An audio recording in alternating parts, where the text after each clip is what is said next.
Hello. So I've actually hauled out an artifact here that just wanted to share. I wish I could hang this in the wall on a wall behind me, but unfortunately my walls are filled with other stuff, mostly movie posters right now. So, but anyhow, since this is here, I'll leave it here in front of my feet. But this mini poster is actually covered with a lot of ink, signatures of Twilight Zone actors. Don't I look like a geek? I started this whole thing. In fact, I didn't start it. This was given to me after 5 or 6 people signed it for a good friend of mine who no longer wanted it. And Fritz Weaver and Bill Mooney and a couple others were some of the first, and then I got a lot more as time went on. And I actually thought about trying to get even more, if you can imagine that. But most of these people who signed this are deceased now, but sadly. But I can look at this, and it really is sort of a time capsule. A lot of memories go through my head when I look at this thing. But I didn't want to fill it really completely to the brim, because then it just would have been a mass of ink, and that I don't think that would have been good. So anyway, so I wanted to talk about 2 more scripts that were published in my Forgotten Gems book, and I usually have the book right here in my lap, but somehow it's escaped me. So I will talk about 2 more of them, and those are The Trouble with Templeton and also I Dream of Genie, with a G. Not to be confused with the popular TV series that started with a J. So The Trouble with Templeton is arguably one of the finest scripts and the finest episodes in the series. It was just absolutely dynamite. But it's one of those that really does not get a whole lot of discussion. And I'm very grateful to this day to Marion Neuman, wife of its writer E. Jack Neuman. And what does the E stand for? It stands for Ernst, or I don't think Ernest, but Ernst, German. E. Jack Neuman, who was a very good friend of Buck Houghton's. And the Neumans and the Houghtons were friends, and when I met Marion a few times, and she mentioned that they used to go and have dinner and socialize with Buck and Wanda Houghton. And of course, Buck was the producer of the first 3 seasons of the show, and they were very, very good friends.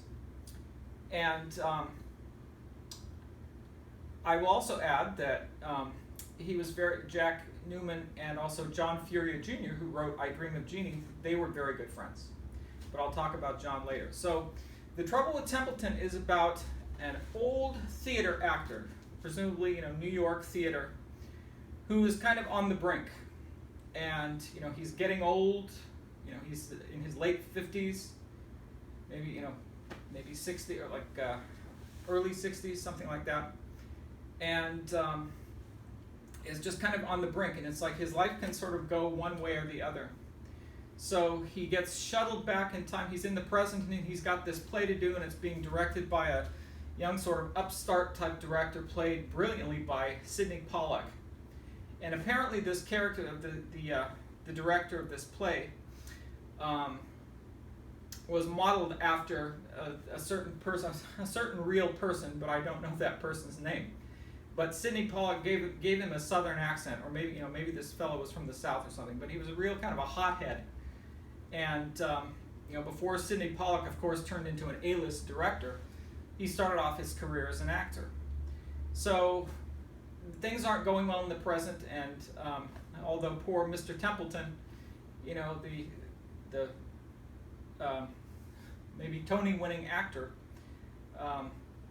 is having all this trouble, and he also is having trouble at home with his much younger wife, who is no longer faithful to him, and he gets sort of transported back magically. The way they did this on camera was just amazingly good. He just goes from the present, and he's sort of just instantly, seamlessly transitioned back to the year 1927, where he meets his first wife, Laura, played amazingly well by Pippa Scott. And I don't know how, Pippa Scott is necessarily a household name. I don't think she ever really became that, but for a brief shining moment, she was just a brilliant talent. And actually, not all that many years ago, or I guess it's been maybe, time flies so fast, maybe 10 or so years ago, she was in a film, an indie film with H.M. Wynett, who I'm very good friends with, and did a very good job in that.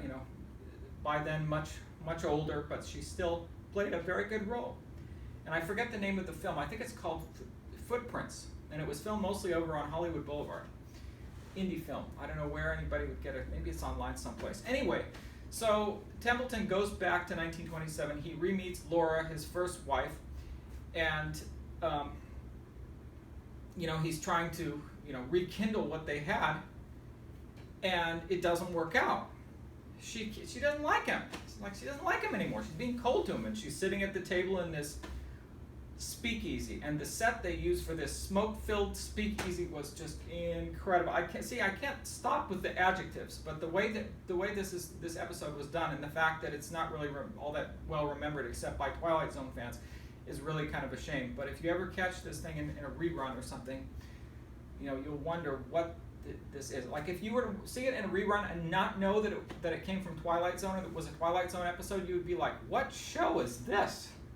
I'm not kidding. This is how great the show was, which hopefully most people know. So she's, being, very off-putting and, standoffish to him. And this is all an impetus, a sort of forcing indirectly for him to go back to the present, cherish what he has, move on with his life despite the fact that he's now married to this, younger gal who's atrocious, who we never see. We only see a glimpse of her through the window of the swimming pool where she's playing around half naked with some in a swimsuit with another person, with a guy who's got a nice buff gym body. Anyway, so the way it was done was just incredible. And some other shows of this type that you can think of, Hitchcock Presents, or Outer Limits, or Thriller, or something like that. They probably would not have done this as well as Twilight Zone did it, simply because whenever Twilight Zone had something really difficult like this, which was presented them with a production challenge, they always surmounted these things so incredibly well, especially in the first few seasons. And some episodes were like that. They were just complicated. That's not to say that the later episodes were not, that there weren't any good later episodes. There certainly were. But especially in the first few years, what they did with these things was just nothing short of amazing, oftentimes. And there was a period of time, I think really it was in the first couple seasons, where you'd see one and then another. It's like they just kept turning out these jewels every single week for a while. But all good things, must come to an end and plateau and so forth.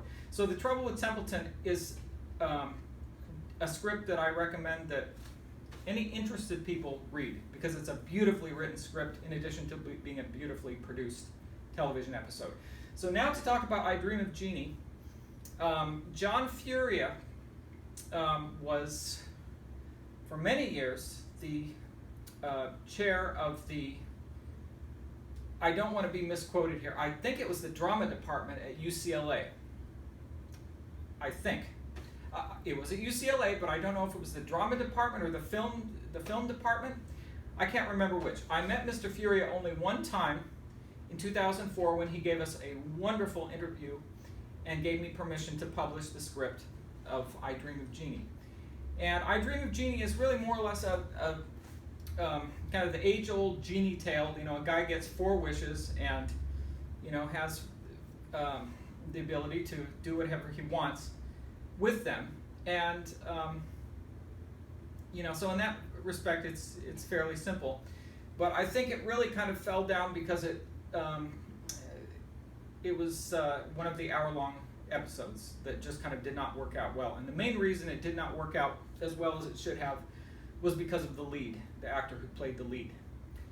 And Howard Morris was, a great comedic actor and a very fine director, mostly of comedy shows. But he utterly fell down, I think, with the part of this guy, George P. Hanley, who gets this lamp, this genie lamp, and discovers that there's a genie inside. So there are a few scenes that are okay, but it's mostly very bland. And Furia mentioned that his family liked it more than he did. But John was a very good writer, and he also mentioned his friendship with E. Jack Neuman, who I think E. Jack Neuman was always called just Jack. So he mentioned his friendship with Jack Neuman, and he said he was a really, a straight shooting guy who, when you gave him your work to look at, which apparently John Furia did, when John gave Jack his work to look at, he said, you knew that Jack's assessment, because he was such a fine writer, you knew his assessment was going to be straight with no sugarcoating. So I don't know if Neuman ever looked at the script for I Dream of Genie. He probably did not. But anyway, it just was one of those things that didn't quite come off as well as maybe expected, and I think in this case it had to do with the casting.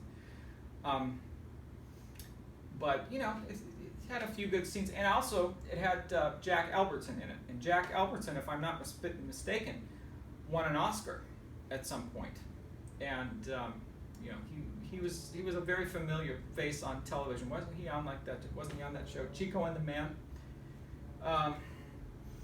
So yeah, I Dream of Genie was we were still a year or two away from these genie shows, Bewitched and I Dream of Genie. Those shows about genies were not around yet. It was before My Favorite Martian and all these different genie shows or people with magical powers. I was not anywhere near alive in the early 60s. So I can't.